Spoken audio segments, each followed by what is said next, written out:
250. We're on. We're live. Mm-hmm. We're live with Dr. and Mrs. Darnell Bolton. The Doctor. The third. What? Number 3. 1, 2, 3. There you 3 go. is going to be the number with this interview because what we got? We got relationship, marriage, and the Black community. Whatever you said. I saw that in your post as you were writing. Yes. Yeah. Whatever you want to. Well, Wherever it goes. I was gonna say 3, but don't worry about it because I be trying to make stuff fit all the time. It's 3 of us. I want it to make sense. We do know it's 3 of us. Mm-hmm. So thank you so much for giving me this opportunity to interview you today. I saw your post early, super early this morning. I was like, wait a minute, I'm in Texas. I need to go across the street. Get to my sister and talk. Yes. To my friends here. I need to go talk to them. And so it was so intriguing. The most intriguing thing about the video was I didn't know that we were the smallest percent of the population. We're not. Native Americans, okay, Asians, South Island Pacific. There are many smaller minorities, but we are slightly under 13% of the population of the United States. Black and I guarantee you, I should speak for myself, but at the same time, I think a lot of us probably did not know because we're led to believe that we are the majority in numbers, and Tamika made a valid point that, well, if you're not moving abroad, if you're not going anywhere, if you're not experiencing the rest of the world, you might think that it's a whole lot of us. Well, it's about 40 million Black people in the United States, and we are a country of 300 million. Now, not only are we a small percentage of our population, but we are condensed. We're condensed in cities like Atlanta, DC, and Chicago. So the numbers of Black people are like, there are not a lot of Black people unless they are on college campuses throughout the state of Texas. But we're in the DFW, we see Black folks all the time, so we think it's Black folks in Texas. Drive through Texas and see how many Black folks you see. Go to Garland and Mesquite, different places in Texas, you'll notice. Well, all the way through non-college towns. Just all the way through the state.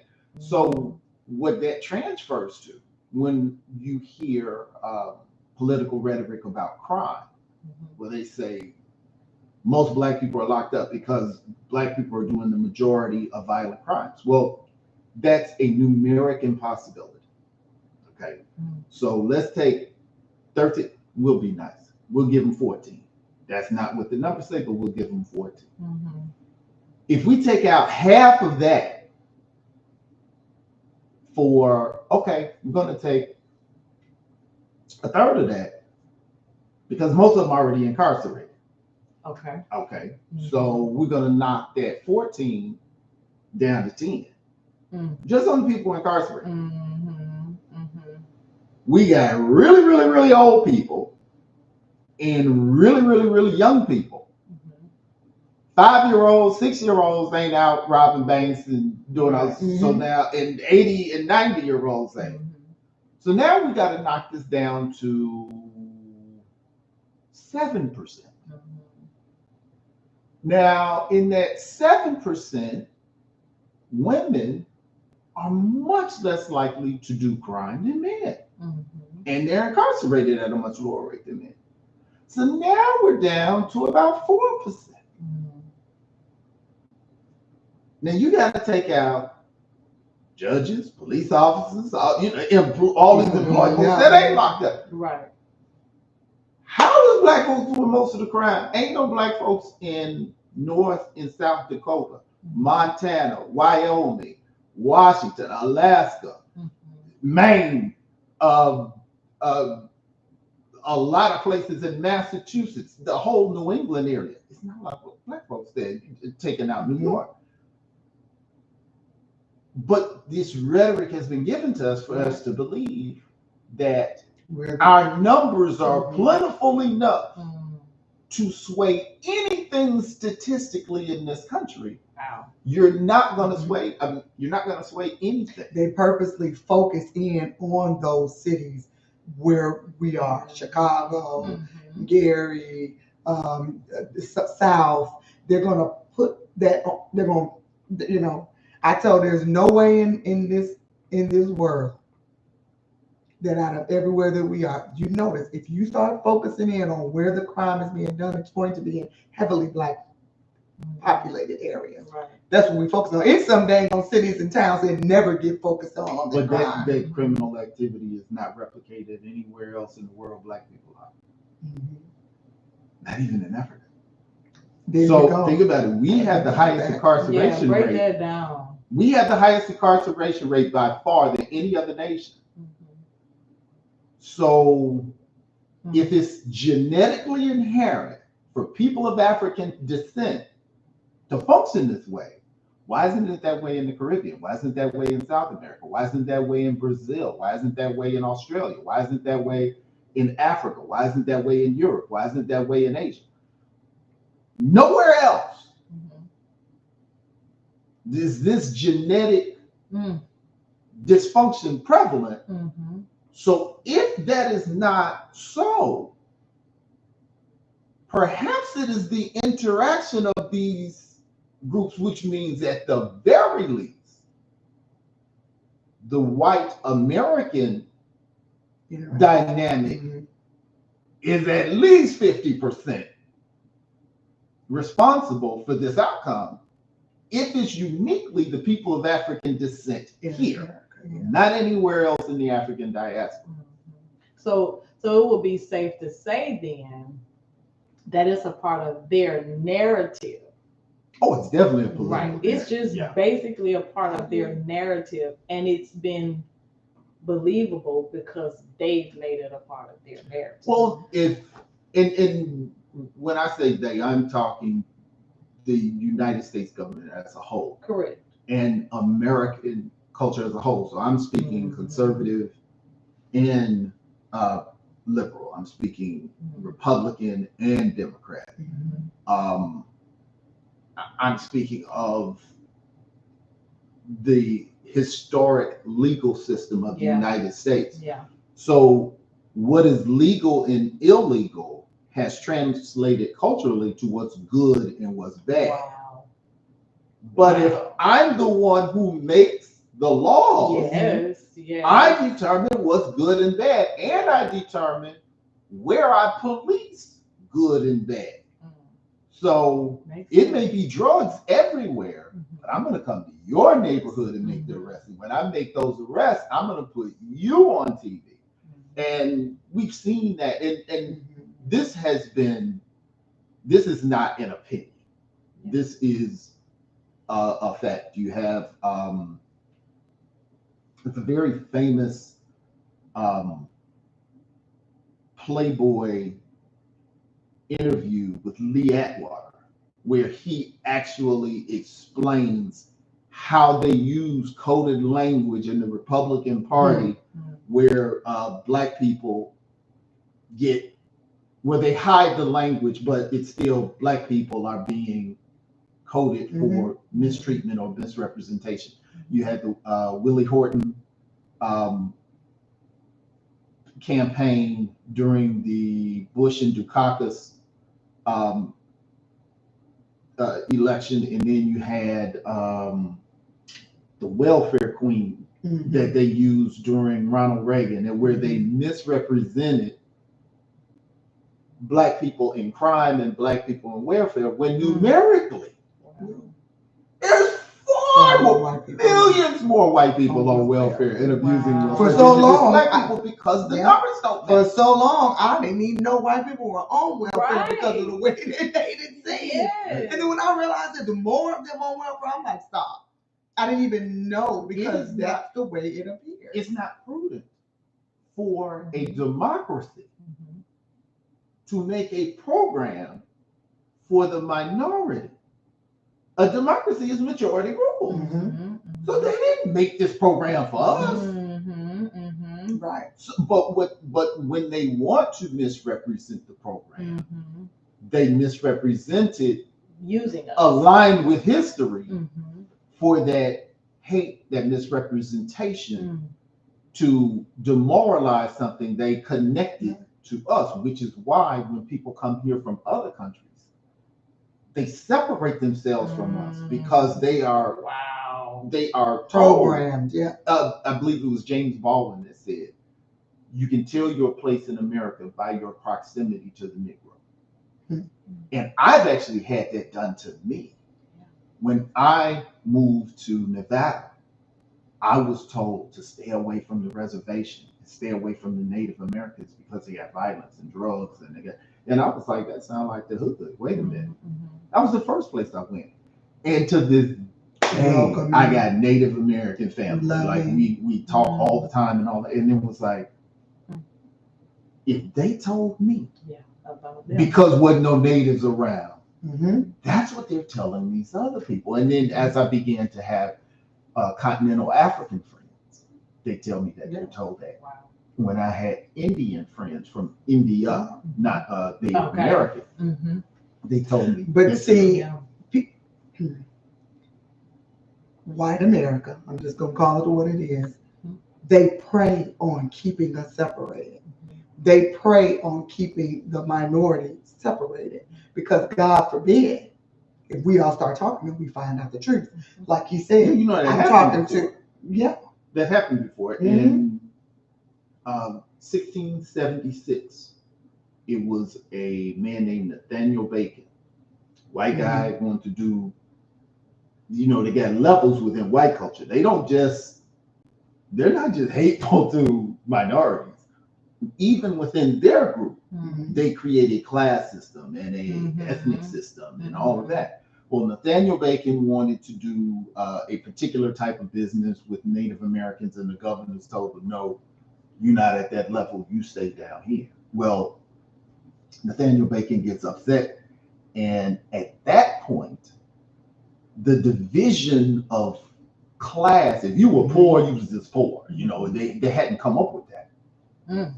He went and got all the Native Americans, all the black folks, all the poor white folks, and for a year, they turned up against the colonial leaders to the point that England had to come over and squash it. Well, England sends a letter to the chosen leadership of the colony saying, okay, we can't be coming over there. How are you going to control this? And they articulated in writing the divide and conquer schedule that they were going to do. They said, what we're going to do is we're not going to elevate poor whites, but what we'll do is drop Native Americans and black people. They won't be able to have guns. They won't be able to own property. They won't be able to protect their family. They won't be able to participate in court. They won't be able to vote, but the poor whites will. And the money that is allocated for the poor portion of society, they will be able to run the poor portion of society with impunity. This is in writing. So anybody saying there's no clandestine plan. It's called Bacon's Rebellion. Yes. And you want to look that up. And then the funny thing is,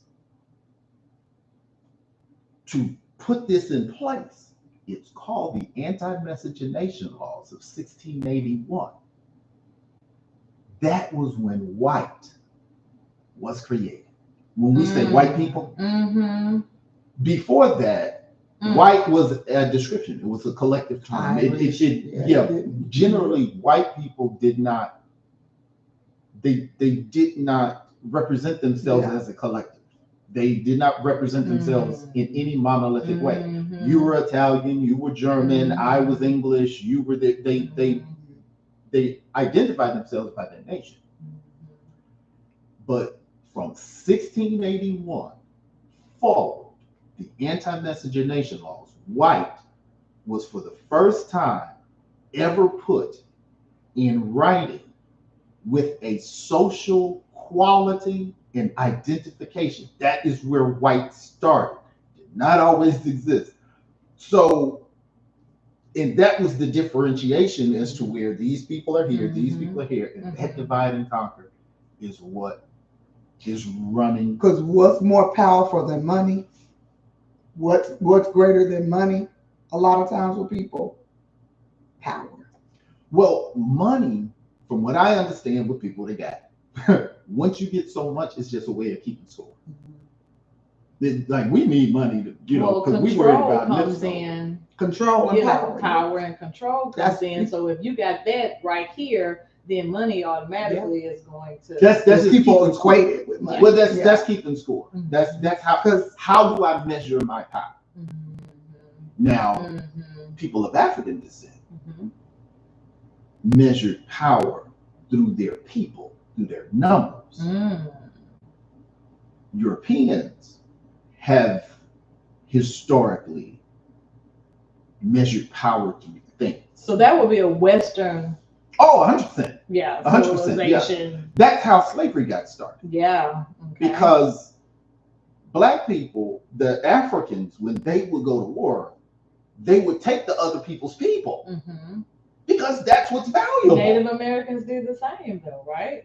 I am versed in Native American culture, but I don't want to speak out of turn because that's not my area of expertise. Okay. But with the African people, for sure, they would take the other people's people because that is what made you powerful. That's what made you rich. Well, the slave trade came out of the Europeans saying, instead of you having to take care of them, we'll buy them from them. That was how that started. The prisoners of war. Oh, wow. And they started buying them. In fact, they would instigate wars between African nations to keep the supply and demand up. And then after a while, they just started taking and all of this is in writing. They would take the prisoners, and then they would take the guards that brought in the prisoners. And there are letters from kings that was like, hey, that you accidentally took some of my people, or you accidentally took some people from the town. You didn't take the people, just the people. So sweet to think. And and then you could see the stream of letters going like, hey, can you send the people that you shouldn't have took, can you send them back? Or hey, why are you not answering me no more?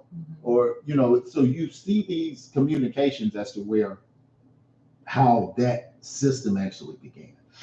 And I would beg to say that because when the Africans were taking their people, they weren't getting treated like completely different. So they didn't realize what the heck was going on.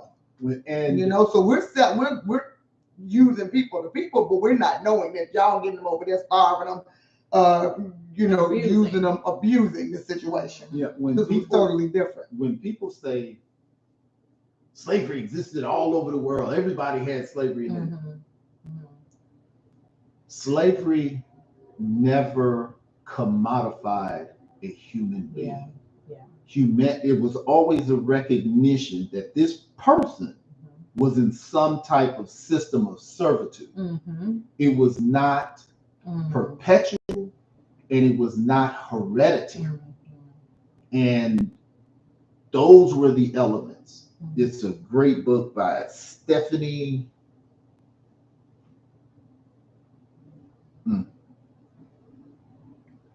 It's probably right there. Oh, I should know it, but she focuses on Stephanie Smallwood. It's called Saltwater Slavery, and she speaks of the commodification process where these people became commodities. You'll hear Dr. Umar Johnson say that the people that came by way of the Atlantic slave trade, which was not the only way Black folks got here. Black folks are actually indigenous to this land. They came as imports, not as immigrants. They were property. They were something.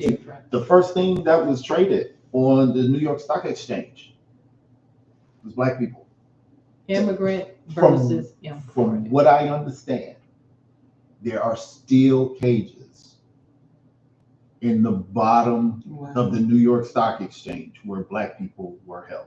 I ain't been there. I don't know. I have heard that, but I do know the first thing that was traded on the New York Stock Exchange was us. And black people were here before the Pilgrims. Mm-hmm. Pilgrims came in 1620 on the Mayflower. We all know this. What we're not taught is that the first black people got here on the White Lion in 1619. Those were the first black slaves, not the first indigenous people. The first indigenous. Actually, Africans had been on this continent and in the Caribbean as early as 150 years before Columbus, because we know of King Mansa Musa's travel over here, because even though everybody thought they had died, or it was written that they died, when they got over here, there were places named after the Malian Empire. Plus, the Moors had traveled over here, because in and that's a whole nother story. Right, no story. I'm sorry. I don't know how we got on. Black folks brought Columbus here. Yes, that's a whole nother story. The Nina. They don't even. We don't even know that stuff though. We don't realize. Yeah, the name of a Negro brought Columbus. Because that's hidden knowledge, you know. But you know what? Not. The funny part is, it's not hidden.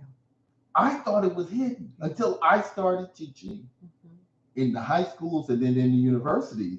They just skip over it, but it's there. Or it may be one sentence, but it's there. Have you ever wondered why Texas has Texas history? Texas history. They don't even teach regular history in Texas schools. No effect. They teach Texas history.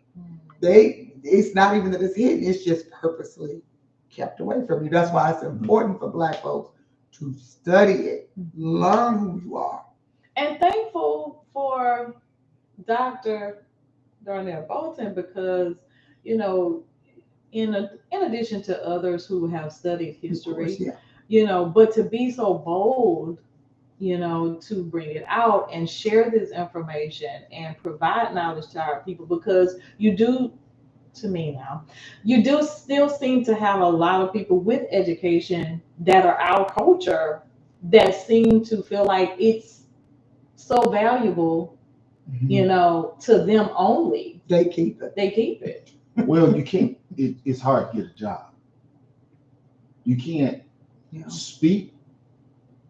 It's unpopular to articulate academic and scholastic realities, because we don't stop becoming American. We don't stop becoming Republicans and Democrats and classists and all of that.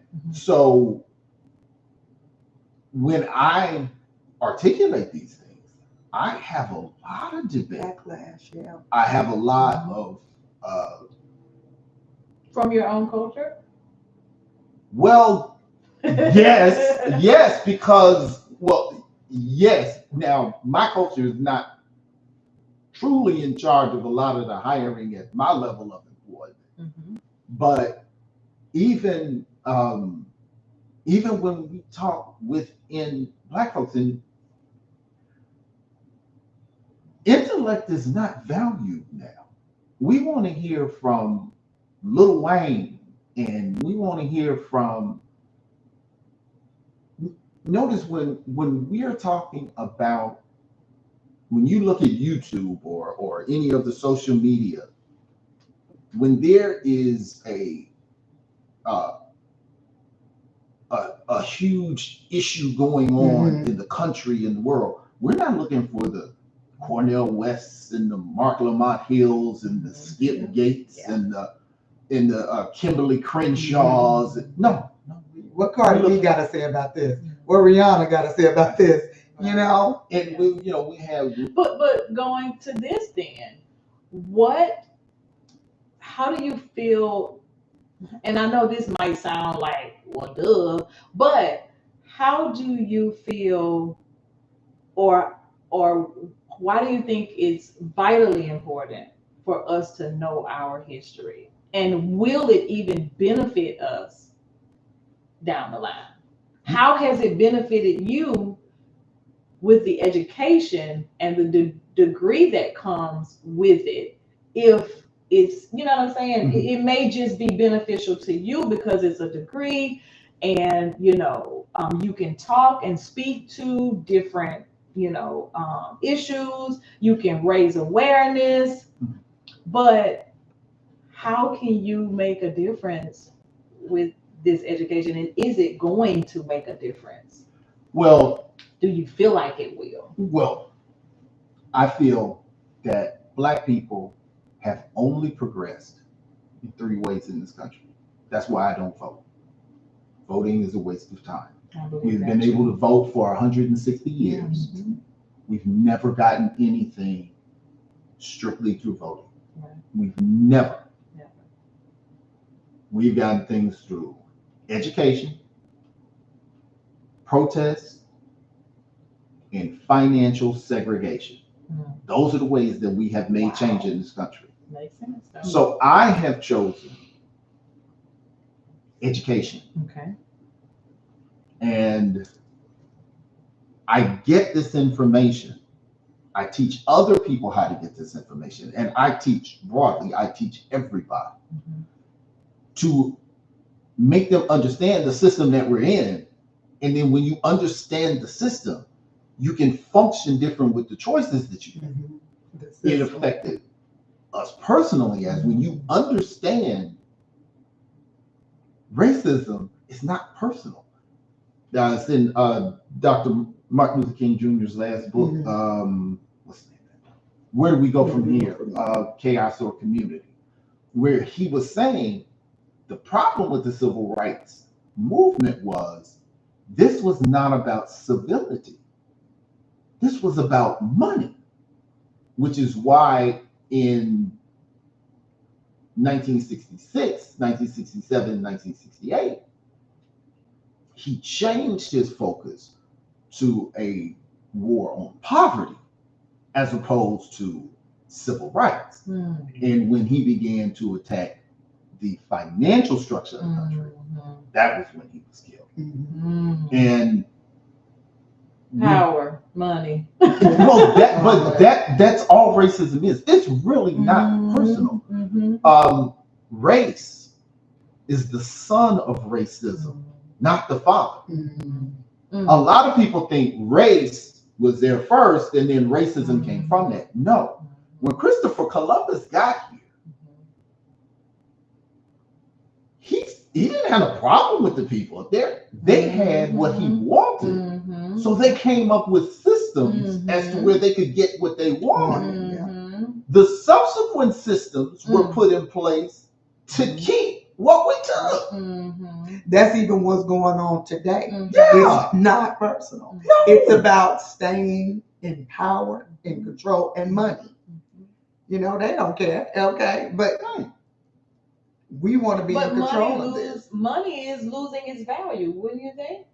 They just changed it. I have seen no evidence of that because money is the record keeper of power. And until that changes, the dollar is using. You say, these basketball players are making hundreds of millions now. But there are people paying them that's not them. Why should somebody have almost $1 trillion? Right.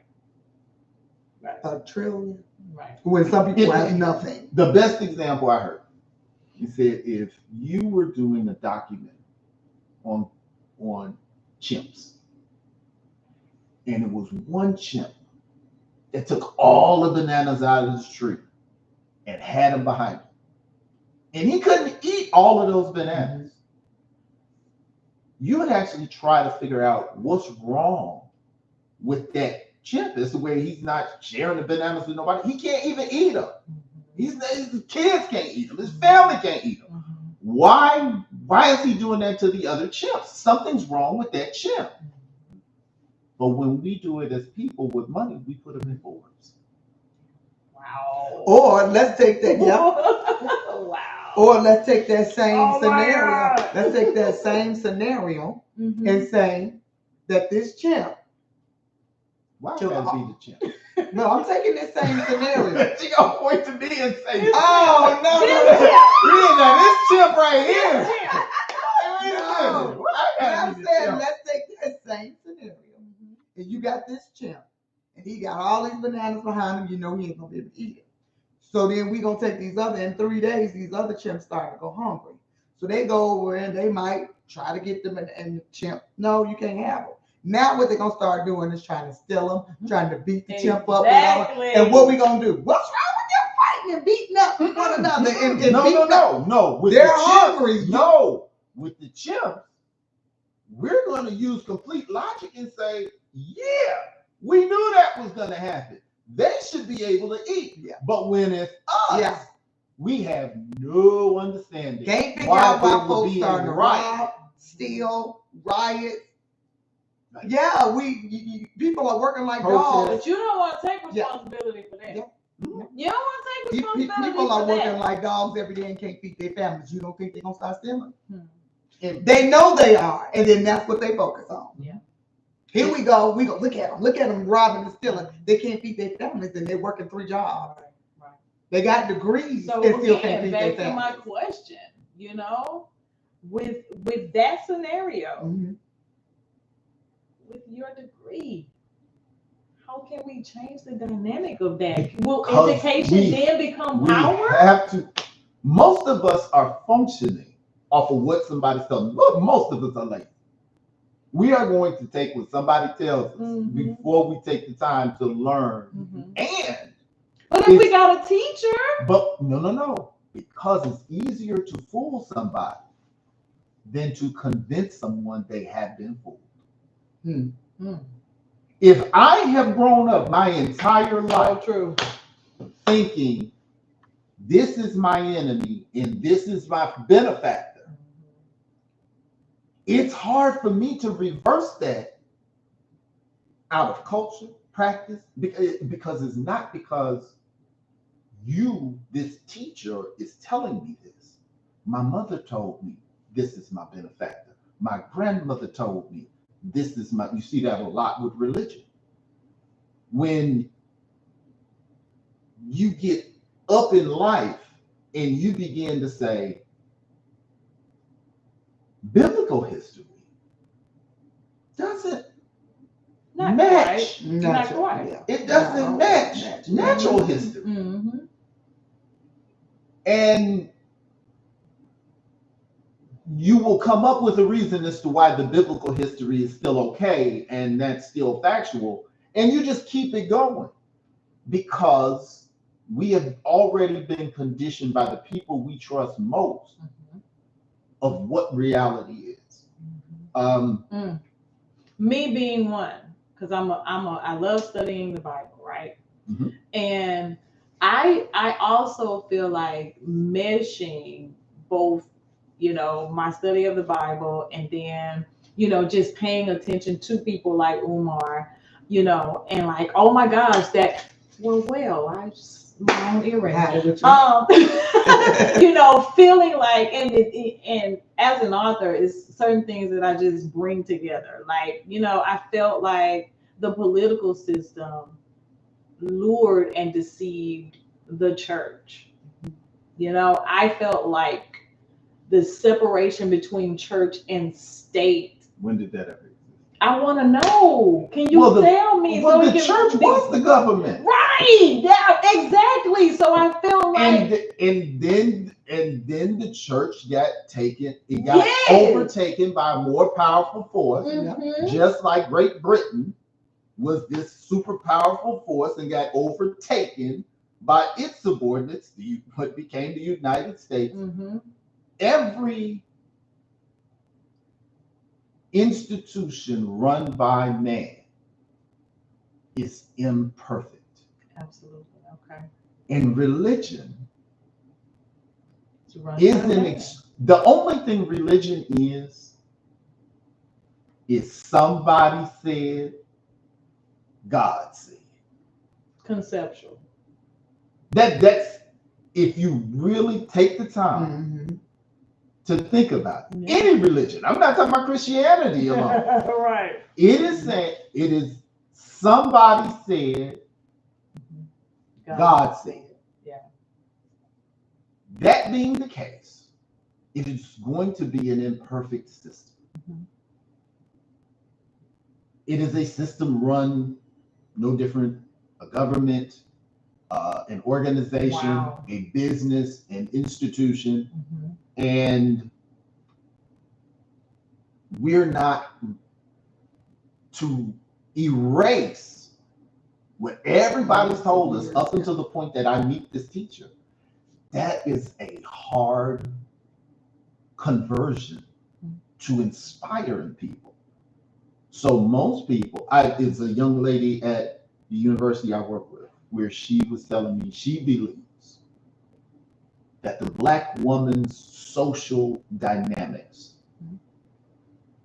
the biggest problem of the Black woman is the treatment she receives of the Black man. And how it's supported by the church.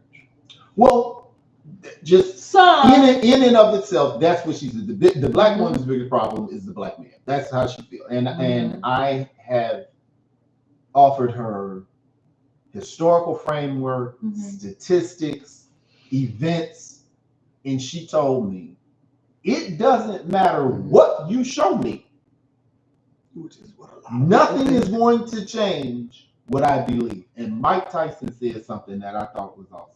He said, I don't talk to people anymore who are dedicated to believing what they want to believe. Right. Absolutely. So, and which comes back around now, because this is where we were originally supposed to go about relationship and marriage. You know what I'm saying? And how I heard in your discussion this morning where we've got more women who are more educated and they've got more money or whatever, and there's a separation. With the Black woman and the Black man. Does that limit that definitely contributes to they say 1 woman to 7 men. I mean 7 women to 1 man. I'm sorry. Our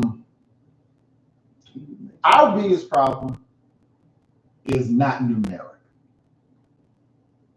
It's not that it's not enough guys. At one time, when the war on drugs hit, so we're talking about 80s and early 90s, not now. Now, our biggest problem is hypergamy. What's that defined? Hypergamy is the system in which, in our culture, American culture, not just Black culture, American culture specifically, where women want to marry financially up. Okay. That is easy to do. Is it? In every other culture in America, because the men out earn the women. In every other we are the only group in America, because of our unique situations and circumstances, that our women out earn the men. Purposeful. So if you're looking for a 6-figure guy, only 9% of Black men make $100,000. So we got 80% of Black women trying to date 9% of the population.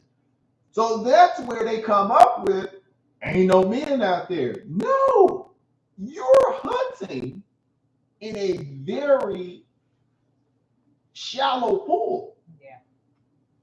So that's one of our biggest issues. Which again, that's when that comes into when you're looking for a mate. That's what when I was talking yesterday about this fairy tale. All of these different things. Love is not. It's not. It's an emotion. it's not. Now, love is What is love not marriage is not predicated Oh, no. on love. No. That's any emotion. another misconception. Yeah. So yes. Emotionally, Mhm. you are driven to believe or feel like it has to be the perfect marriage Yes. because That's you think that's love. that's a, That's that's why- a cultural fallacy. That's why years ago, Mhm. people got married, not just people. So you had family members in church and different things who found a mate for you. Mhm. They studied the person since they were little. They studied you. They studied the person that they wanted you to be with. They said would be the perfect, not just because now there were people always believed that back in the day there were just powerful men. There were powerful women. Queen Elizabeth, there were powerful women who still got matched with people who weren't necessarily as powerful as them, right? But they were the right person for them. So we've been led. That's something that she and I never agreed on. Really? She's always been an advocate of that. I always thought Arranged marriage. right. I always thought the people getting married wasn't even considered, and they figured. I think that the idea in it was y'all will figure that out, and if you're male and female long enough, something will come out of it. But you have to admit that what I'm saying is, I know what you're saying. I didn't say there was no marriage. But the whole point is, it made people think about more than just, oh, he's just so dreamy. Right. What I got of it wasn't in the equation. Yeah. Yeah. I don't feel. Now I'm happy. I'm happy we get a chance to choose our own. That's not what I'm saying. Right. What I think I'm using an example is when you meet somebody, it's got to be more. You got to think about, does this person, when you're courting them, and it should be a courtship, that's the problem. Mhm. People just going straight into Partnership. Earlier. How would this person elevate Mhm. me? Like he said, it's a selfish reason as to why he chose me too, not just, but how can this person elevate me? How, when I'm with this person, is this person making me think outside of the box to do better for myself? It has to be more than just he's dreaming and he buy me flowers every day. Because I know plenty of women who had the perfect husband on paper, who came home and had a whole nother family across town. So, I'm just saying, you got to think more than just, is this person giving me butterflies? That's changing the mindset altogether of both men and women, and my novel series, The Wedding Before the Wedding, is basically a fictional novel series about committing to yourself before you commit to anybody else, because our culture has gone through relationship breakdowns and based on misconceptions, and there's a high divorce rate among our culture. When you say committing to yourself, what do you mean? I mean, as far and it's almost like now you're forced to do that because you trying to figure out, well, what happened, and if you don't have enough education or anybody like your parents, or if you didn't have a solid foundation of what marriage looks like, you out there asking the question, okay, where did I go wrong?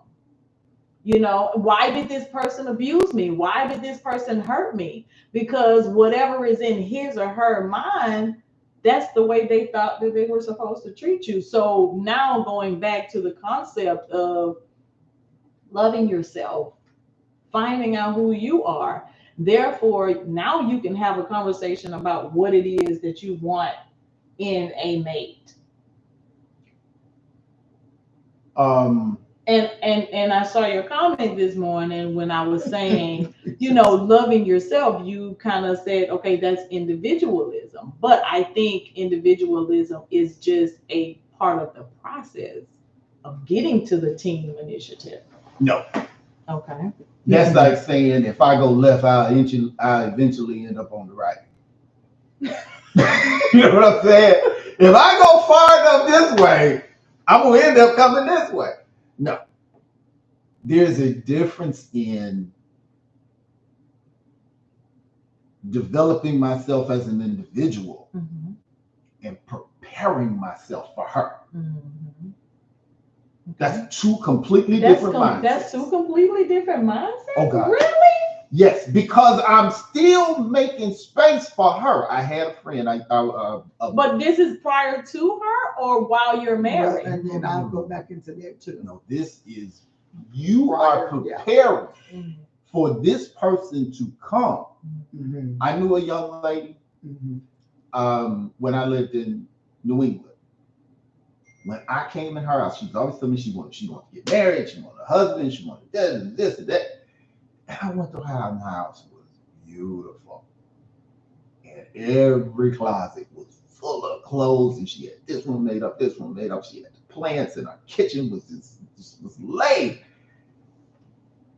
And this, we were young, but it was an observation I made, and it stuck with me. I said, baby, you ain't got no room for no man. You have filled yourself, you filled your stuff with you. You haven't even made space for him to come.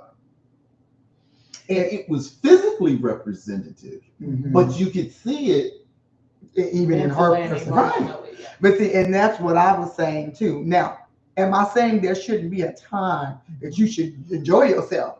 And you're young, enjoy your life. But there used to be matriarchs, women who prepared you, who told you about what to do, and now people are all over the place. And that's why so when you ask the question, how can things change? How can we go? Number one, older women need to stop gatekeeping. We got this thing. Well, I'm not gonna mess with nobody. I'm not gonna tell nobody what to do. I'm gonna say to myself. We got so many people now that aren't willing to take on if they see a young woman going astray. And they know that they have a long-term marriage. Hey, come here, sweetheart. I keep hearing you say you want a man, but I see you out every night, all night long.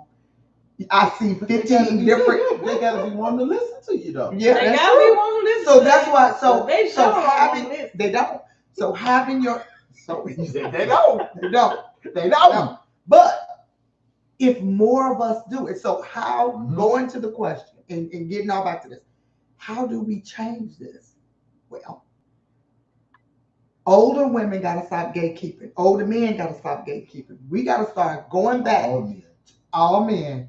We gotta go back to the old landmark when you wasn't afraid to pull somebody's little child. Because when I was young, somebody tell you, come here. Right. Come here. What your mama said about you doing this? Now get your butt back home. But then before you got home, they was calling. Now these women, you can't don't touch my baby. We gotta stop that. And the more you get this awareness out, like even what we doing, what you doing right now is changing because you're getting that message out.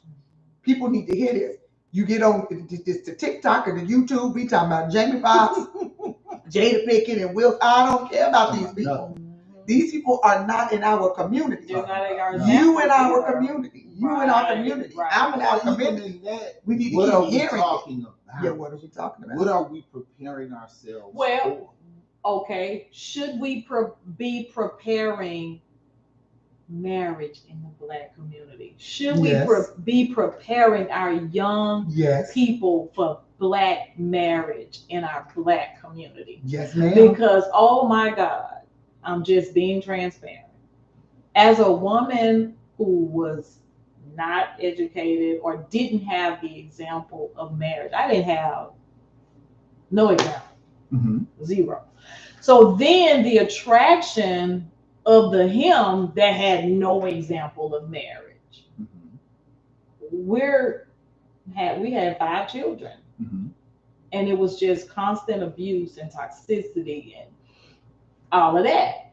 And then me being the woman that wanted better for my children, found myself running with 5 children and trying to keep them safe and keep myself safe. Right? Well, in the process of that, all I was in is a survival state of mind. Makes sense. Now I have 4 sons that are adults and are in relationships. I'm going to say this with 100% confidence. Don't physically abuse their women they're in relationship because they saw their mother get abused. Mm-hmm. But they have no emotional intelligence. Mm-hmm. They have the inability to connect Mm-hmm. with a woman. And these women that they attract have an inability. So I want to break the freaking cycle. You know what I'm saying? I want to, but I also want to be able to educate my sons and my daughter, on emotional intelligence and how to build and strengthen a strong Black family. I got 8 grandchildren, so to be able to talk to my sons about staying with her. Mm-hmm. And not saying, she just as toxic as you is, blah. I don't want that. I want to see them work through it, understand that she has issues because she didn't have the example. You have issues because you didn't have the right example. Well, again, back to the matriarch and not gatekeeping the man. The healthy marriages in boys. Having the mindset of what you're saying, you're already halfway there. Yeah. To recognize and see this is a structural problem. This mm-hmm. isn't a personal problem. Okay, I see. A lot of times, most of the problems that come up between Tamika and I are not deal breakers because I know why that problem's there. Mm-hmm. Wow. So if I know, okay, she's gonna throw a pot because she a pot thrower, because she's been watching pots been thrown all her life. Right. Now, I'm like, dude, now, 1, I know the duck. 2, I also know to say, go grab all the pots before it jump off and say, look, we can't throw pots. Right. All right? Because it's unrealistic to say, nobody throw pots. If y'all together long enough, somebody gonna throw a pot. All right? That's pretty good. So let's just go ahead and let's be real and say, okay, this is what it is. Now, it may be pot throwing with her. It may be cutting up the clothes with you. It may be ignoring somebody with me. You know what I'm saying? Everybody's got something. It's not, nobody should be doing this stuff. It's okay. How do we coexist, and why is it a good to even do it? Yeah. What is the impact of us staying together? Over our decades together, that even sounds funny saying, I know how much she and I mean to folks other than she and I. We split up, that affects our kids. We split up, that affects our parents, our brother-in-laws, our sister-in-laws, our nieces and nephews, grandparents. We done spent decades of, locking this in. Then there are people who know us that are our age, that haven't seen this successful dynamic, and we're their hope of it being, you know what I'm saying? Yeah. So I have to think about that when I want to choke her out. I can't choke her out. It goes back to like years of, how when you watch those shows, Father Knows Best, and don't do that, Daddy's coming home. Okay, what I had to learn was, and it's not just the daddy side, you have to allow. You got a lot of mamas. Oh, don't do that to my child. Even if it's their own child, don't do that. Don't do this. And I'm not saying as a mom, I don't do that. But I had to learn. I had to learn that he has a role, and it don't mean they almost gotta go through all that in front of them kids. Now, if he say go wash them dishes and turn yourself upside down, it's not gonna kill the kids. I have to step back. Now, if I don't like it, me and him step off to the side and we talk about it, okay? But when you start letting children see that break, or anybody around you see that break, there should be things, like I said, we go through times where we don't like each other, but no matter what, it's a team. So he can be having a terrible day with me, but you know what he's gonna do? Did you get your medicine? Are you up on time for work? If he don't want to talk to me, he's gonna call the child. Go tell your mama to give it up. Right? So we still never forget the team element. You don't. You never forget the business. You never abandon your duty. Your duty. That's a reflection of who you are. Yeah. So when I give up on you, I lied. And My word sounds means nothing. so harsh. A lot of people don't want to hear that. A lot of people don't want to hear duty. Yeah. But thank you, Lord, for duty. But duty is submission. You sat up there and made that promise. When people, when that whole word of submission is just like a terrible word within the Black community, especially Black women. Oh, the submission. But duty is submission. Duty means I have to submit to this responsibility no matter how I feel. And it is petulant. It is childish to not value that or recognize that, especially when you can do it at your job. When you can do it for Mr. Charlie. Now, Mr. Charlie will tell you to do this, do that, do this, do that. Yes, sir, yes, sir, yes, sir. Promotion. You know, when you out there getting your master's degree and they tell you you got to take this class over, you got to have this paper in at this time. Oh, you know, but if the men you sharing your kids with tell you to be home by a certain time.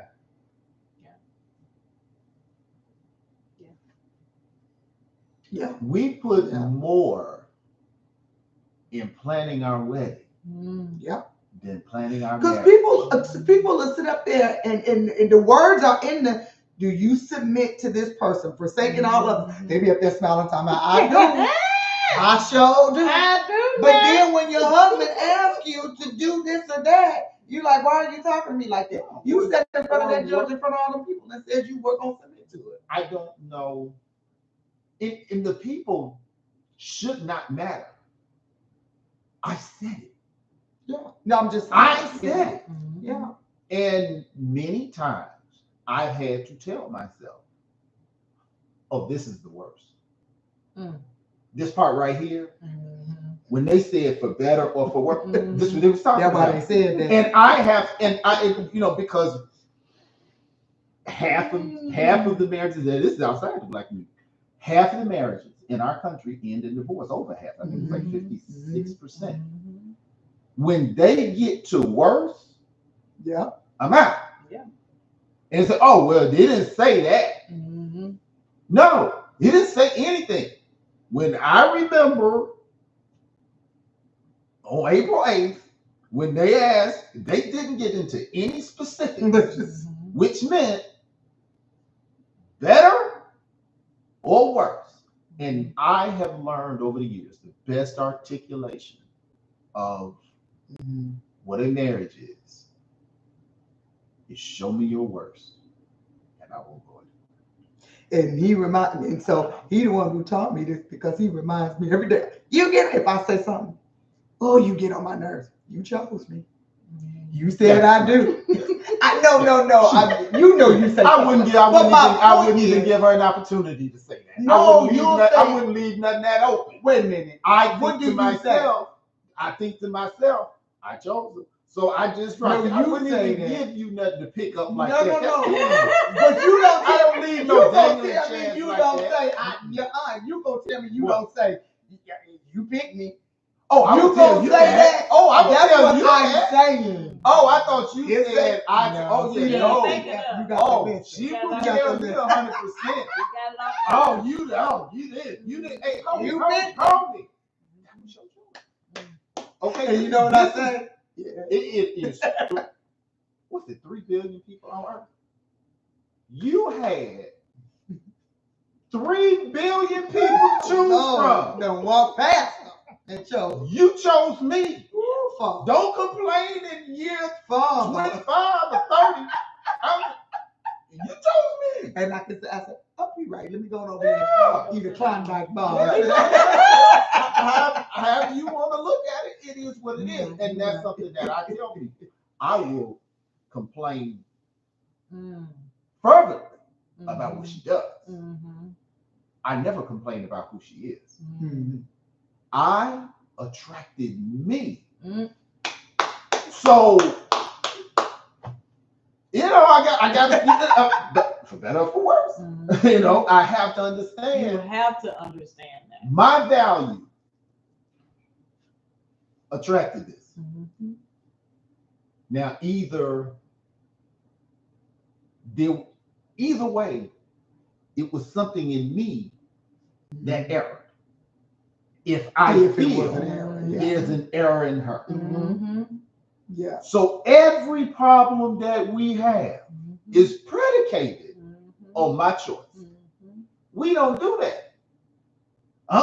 See, she did this and she making me unhappy, and I told Tamika for years, I can't make you nothing. Mhm. So that's why, and I have to go, but that is why preparing yourself, because in the preparing yourself, you also come into agreement that whatever and whoever you, now I ain't gonna say whatever, but whoever you attract is going to be a reflection of what you've prepared in yourself. And then that gives you the foundation Mm-hmm. to advise, but more so, you're going to be the example, because people's ears, their ears are many times closed to advice, but their eyes are always open for example. Observations, right? When you are walking the walk and they can see it, you don't have to tell them, or you will attract them to ask, because that's with having parents married 57 years tomorrow. That is an invaluable resource, because it doesn't matter how long we married half as long as them. And year 5 ain't the same as year 10, and year 10 ain't the same as year 20. After you hit 20, you like, honey, whatever. They 50. You know what I'm saying? Mm-hmm. So, and love has conditions, but marriage does not. I don't think love has conditions. We've been led to believe that it's conditional. No. Love is everything you heard it is. It's transactional, it's conditional, it's passing, love is just an emotion. It's just like being scared or curious or anything it won't else. last forever. But you take all the emotion out of marriage. If you remove all emotion out of marriage, do you think that makes a perfect marriage? No. Because you still have Maslow's hierarchy of needs. You still want to elevate this person. You still want to make this person the best person they can possibly be. But emotion can override logic and create poor outcomes. Right. So that's just the thing. I definitely want to make sure that we understand that. And you don't marry nobody that's not treating you right or having some emotion. Right. But you gotta also think past that. So what you're saying about the courting is the courting. So if I didn't have butterflies in my stomach about him that day, am I marrying somebody that's gonna still make sure I'm okay health-wise? Still make sure I got insurance, because that's what one thing he did. Your insurance ain't good. You sick. I need to make sure. So even once, if we having a bad day and we having some issues, is he still looking out for my greatness? Is he still making me better? That's what I think I'm saying. I'm not telling you that I have moments where I just love my husband, so he'd be like, get off me, I'm sure, because I'm all on him. But what I'm saying is there are days where we just, it's not happening. But at the end of the day, I got his back, he got my back. You don't get away from the work. Yeah, I got his back, he got my back. But even before you get there, you got to do the work. Yeah.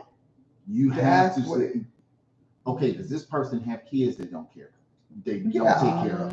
How did they treat their parents? What kind of relationship? How do people talk about them in the community? People who dated them before. All of that. How did they? When I want to see, is this a person of moral fiber, immovable character, and dependability, and functions from a place of service and pride. Service and pride. That was the thing that attracted me when I met him, and I saw the way he loved his parents and his family. And when on his birthday, he giving presents to them. That was the attraction. Yeah, he was looking good back then. He was looking good to me back then. I'm just saying back then. I was looking good back then. But it wasn't that. It was him, the way he treated his family. Because I knew if that's the way he was with his brothers, sisters, parents, that's the way he was going to be with me. That was my attraction. People say, and that's the way I'm in that one. Yeah. Integrity is your dependability to do what's right when nobody's looking. Right. That's the investigation you want to put into your investment. Who has this person been? Where, how do they act when nobody's around? Meet their friends. You're investigating before you invest your duty. And I don't think they're don't never decide taking that work seriously, which puts us in, because then once y'all start having kids, now we kind of, now we got some bonds that, it's going to prolong whatever. Really, really put in that time and investigation up front. And you can do that at any point. Whatever mistakes I have made before today, it is what it is. Ladies, always, we're going to end it on this note, because I know a lot of ladies watch your channel. And men also, always watch the person that you're deciding to take up time with and possibly be a suitor for you. Watch the way that they are with their friends, families, co-workers. Listen to the way that they talk about them. That's what you want to be looking at. That's the main thing. Who are they to the others in their life? Don't never go with nobody blindsided. You ain't met nobody that they know. Something ain't right about that. So. Thank you so much, Dr. and Tamika. Dr. Darnell and Tamika. Yes. That was so good. Oh. That was good.